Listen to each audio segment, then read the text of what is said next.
अब एक थोड़ा आवाज बढ़ाइएगा।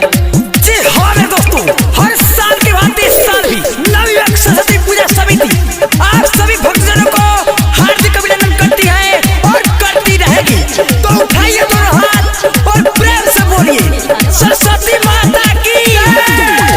अलू भसान में तू नाचे हो, तो पानी तो है साचे हो।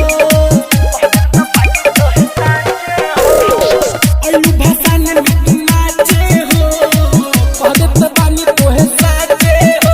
2000 ले ला भारत चल गोली पर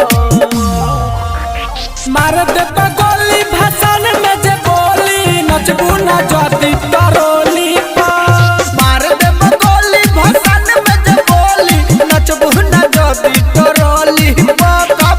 हेलो हेलो चेक, अगर हमारी आवाज समिति के सदस्य के कानों में जा रही है तो कृपया करके साउंड तक आने के कष्ट करें, क्योंकि पीछे वाला लड़का जो पीला शर्ट पहना है वो हमारे ऑर्केस्ट्रा के लड़की के ठोड़ी पर रोड़ी मार रहा है, तो उसको समझा दिया जाए। हमनी के घर होवे जिला बिहारी कोरी भसान यार सबसे है अगारी। आधे ही रंगदारे होला नारी के आँख तू दीवाना बनैले, कबे से तोहरे के दासब तिकैले।